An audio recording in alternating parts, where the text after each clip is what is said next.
नमस्कार, आप देख रहे हैं हेडलाइंस न्यूज। दिन भर की ताज़ा खबरों के लिए अभी सब्सक्राइब करें, साथ में बेल आइकन भी प्रेस कर लें। खबरों में आगे बढ़ने से पहले वीडियो को लाइक जरूर करें और अपने दोस्तों के साथ ज़्यादा से ज़्यादा शेयर करें। और आप किस राज्य शहर से न्यूज को देख रहे हैं कमेंट में जरूर लिखें।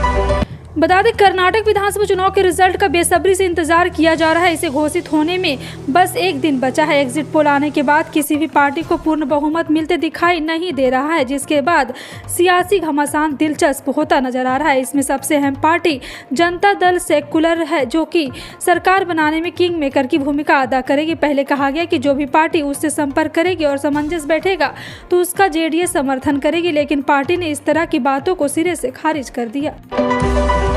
महाराष्ट्र के पिछले साल के राजनीतिक संकट को लेकर उच्चतम न्यायालय द्वारा महत्वपूर्ण फैसला दिए जाने के एक दिन बाद शिवसेना प्रमुख उद्धव ठाकरे ने शुक्रवार को महाराष्ट्र के विधानसभा अध्यक्ष राहुल नार्वेकर से 16 विधायकों की अयोग्यता पर जल्द से जल्द फैसला लेने की मांग की।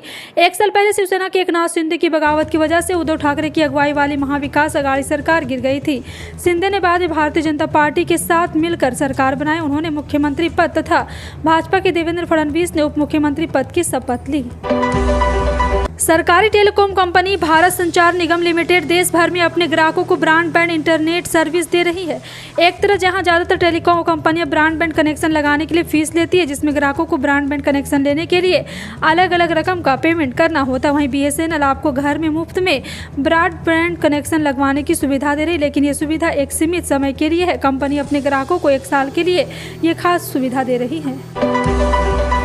CBSE बोर्ड ने शुक्रवार को एक साथ 10वीं और 12वीं के नतीजे घोषित किए। 10वीं में जहां 93.12% विद्यार्थी उत्तीर्ण हुए, वहीं 12वीं में 87.33% परीक्षार्थी सफल रहे। छात्रों की इन सफलता पर प्रधानमंत्री मोदी ने उन्हें बधाई दी। उन्हें कहा है कि मुझे इन युवाओं को कड़ी मेहनत और दृढ़ संकल्प पर गर्व है।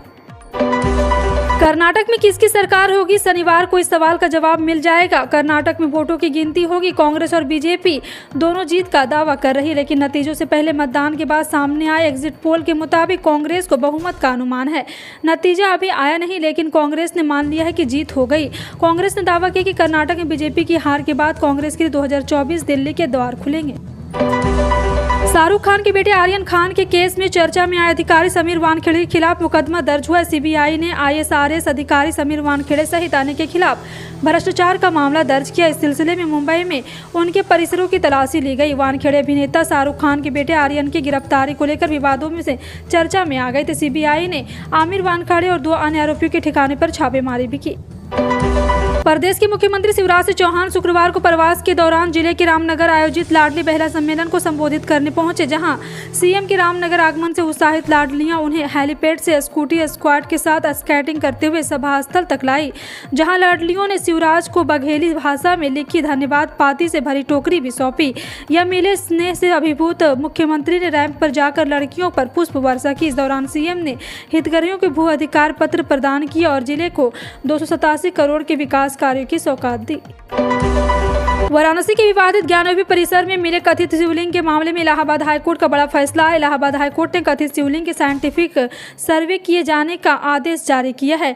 आर्कियोलॉजिकल सर्वे ऑफ इंडिया को ज्ञानवापी परिसर में मिले कथित शिवलिंग का साइंटिफिक सर्वे करना होगा। कोर्ट ने साफ आदेश दिया है कि SI को कथित शिवलिंग के नुकसान पहुंचाए बिना साइंटिफिक सर्वे करना होगा।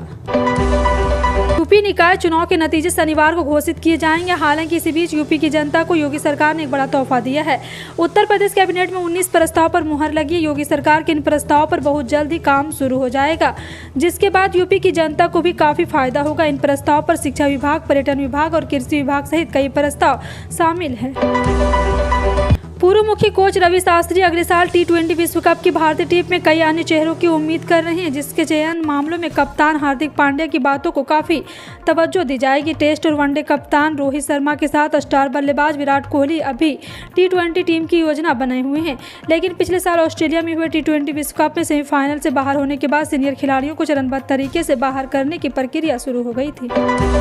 ED और IT की जांच के घेरे में आए सरकार के अफसरों के खिलाफ CBI जांच की मांग को लेकर दायर याचिका हाईकोर्ट ने खारिज कर दी। यह याचिका प्रदेश भाजपा के कार्यालय मंत्री नरेश चंद्र गुप्ता ने लगाई थी। भाजपा नेता नरेश चंद्र गुप्ता की तरफ से यह कहा गया कि भारतीय प्रशासनिक सेवा के अफसर अनिल टूटेजा, पूर्व CS विवेक ढांग और माइनिंग संचालक समीर विश्नोई के खिलाफ भ्रष्टाचार के प्रकरण दर्ज हैं। उत्तर प्रदेश के मुख्यमंत्री योगी आदित्यनाथ शुक्रवार को अपने मंत्रियों के साथ लोक भवन में द केरल स्टोरी फिल्म देखी। इसको लेकर सूबे के पूर्व मुख्यमंत्री एवं सपा सुप्रीमो अखिलेश यादव ने तंज कसा। उन्होंने कहा कि पिक्चर आगे नहीं पीछे बैठकर देखी जाती है। माननीय प्रदेश की कहानी पर ध्यान दे तो शायद प्रदेश का कुछ उद्धार हो जाए।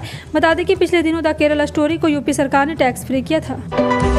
ट्रेनों की समयबद्ध और सुरक्षित तरीके से चलाने के लिए भारतीय रेलवे लगातार तकनीकी बदलाव करता रहता है। इसी क्रम में उत्तर रेलवे के बंधरा स्टेशन पर अतिरिक्त लूप लाइन और इलेक्ट्रॉनिक इंटरलॉकिंग की कमीशनिंग का कार्य किया जा रहा है, जिसके प्रक्षेपण में प्री नॉन इंटरलॉकिंग और नॉन इंटरलॉकिंग के काम हो रहा है।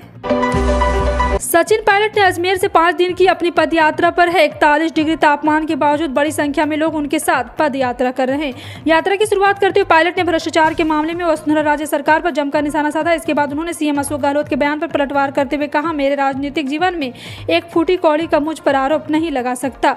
इतना ही नहीं कि पेपर लीक के मुद्दे को उन्होंने अपनी सरकार पर हमला बोला है।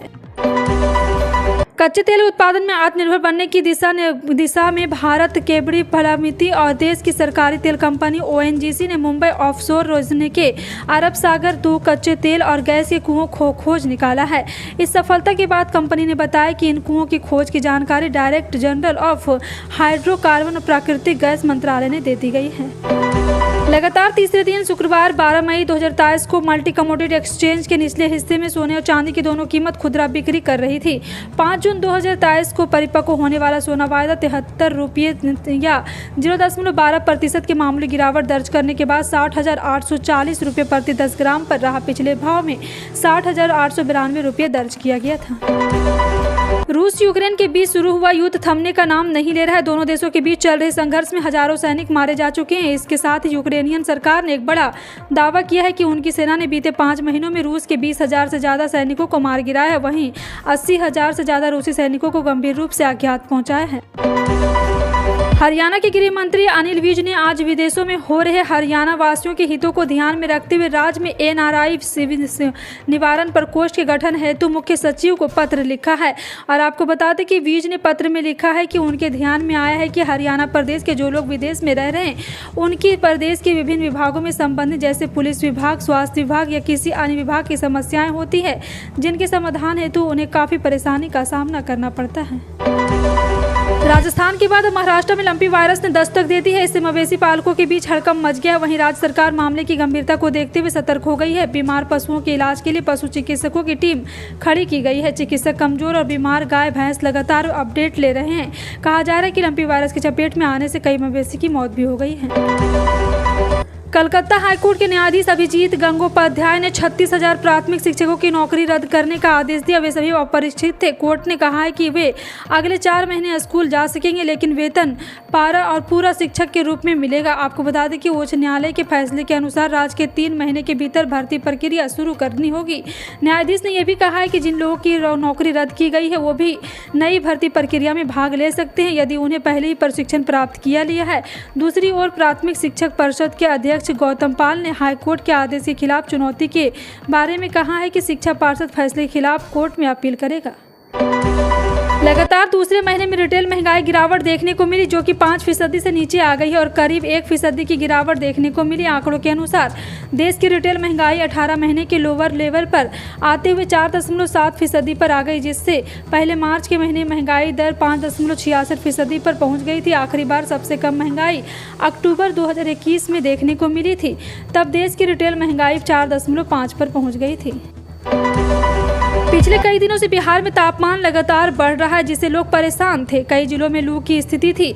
अब एक बार फिर गर्मी से राहत मिलने की उम्मीद है। मौसम विभाग ने भविष्यवाणी की है कि 15 मई को यहां उत्तर पूर्व और दक्षिणी पूर्व भाग के 12 जिलों में हल्की बारिश और मेघ गर्जन की संभावना जताई गई है।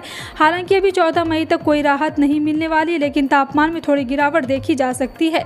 बुधवार की अपेक्षा बीते गुरुवार को तापमान में हल्की गिरावट देखी गई। राजधानी पटना में बुधवार की अपेक्षा गुरुवार को 0.6 डिग्री तापमान में गिरावट आई, तो वहीं किशनगंज में 3 डिग्री तापमान में गिरावट आई है। फर्जी तरीके से प्रधानमंत्री किसान सम्मान निधि लेने वाले 12,182 फर्जी किसानों को अब 18% ब्याज के साथ रुपये वापस करने होंगे। कृषि विभाग पोर्टल और अपडेट करते हुए इन किसानों के नोटिस भेज रहा है और बीते वर्ष विभाग की जांच में 18,000 किसान फर्जी मिले थे जो 8 फरवरी 2019 से सम्मान निधि का लाभ ले रहे थे। इससे अब तक 5818 ने विभाग के खाते में ₹2.25 रुपये वापस भी कर दिए हैं। अंतर्राष्ट्रीय बाजार में कच्चे तेल की कीमत में गिरावट के बाद 12 मई को ब्रेंट क्रूड ऑयल की कीमत $74.77 प्रति बैरल है। वहीं WTI क्रूड $70.74 प्रति बैरल पर है। हालांकि इसके बाद भी देश में पेट्रोल डीजल की कीमत में कोई बदलाव नहीं हुआ है। देश में पिछले साल 22 मई के बाद से तेल की कीमत में कोई बदलाव नहीं हुआ। इस बीच कच्चे तेल की कीमत में कोई उतार चढ़ाव नहीं आया है, लेकिन पेट्रोल डीजल की कीमत स्थिर बना हुआ है। ऐसे में अब भी इन कीमतों में कमी होने के आसार नहीं है। जी हाँ, आपको बता दें कि IOCL के मुताबिक देश की राजधानी दिल्ली में आज भी 1 लीटर पेट्रोल की कीमत 96.72 रुपये और डीजल 89.62 रुपये पर टिका हुआ है। इन सभी खबरों पर क्या कहना है कमेंट सेक्शन में टाइप करके जरूर बताएं। इसी तरह की पल पल की अपडेट जानने के लिए जुड़े रहें आप अपने हेडलाइंस न्यूज के साथ। मिलते हैं अगली बड़ी खबर में, तब तक के लिए जय हिंद।